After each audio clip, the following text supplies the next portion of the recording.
guys, it's Christina from craftingwithchristina.com.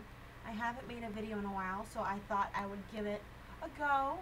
Today I am sharing over at the Timeless Twine blog, and here's a little card that I made to showcase for you guys. This is just a graphic that I cut out in my Silhouette Studio software using print and cut. I layered it on some rectangles here.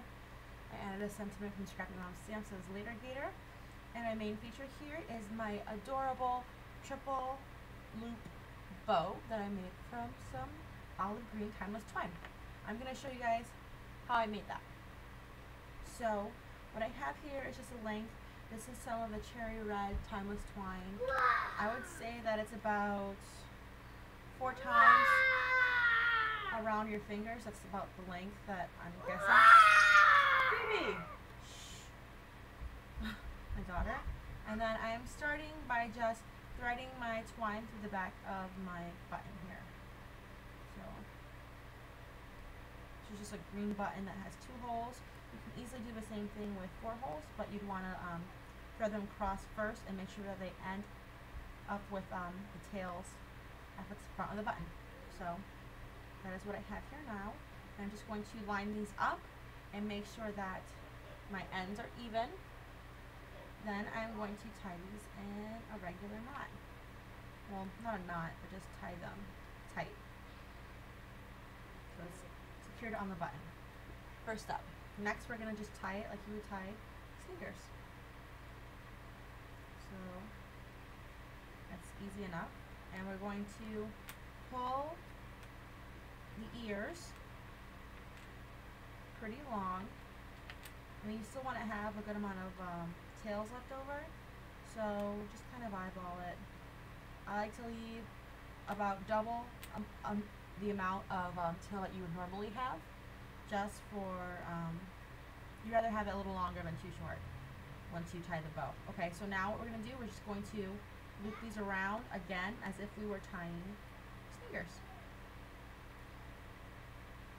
And this time you don't want to pull that all the way through, you just kind of want to tie it somewhere in the middle, pull it quite tight.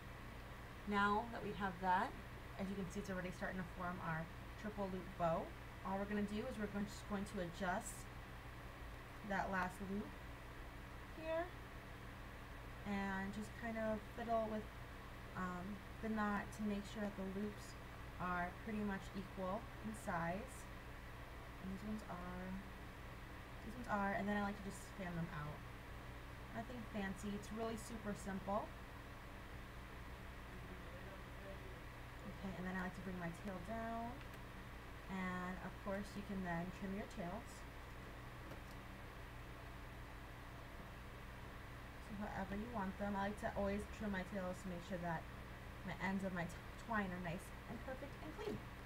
And now this is ready to be adhered onto a card, or perhaps onto some ribbon card. Like for example, here's some polka dot ribbon. That would be so cute, just adhered onto there. I always like to use hot glue on cards. It's cheap and it works really good. And that's basically our twine tip of the day. I hope that inspires you, and I look forward to seeing some triple loop twine bows on some of your projects. Thank you so much for watching craftingwithchristina.com. You have a great day. Bye-bye.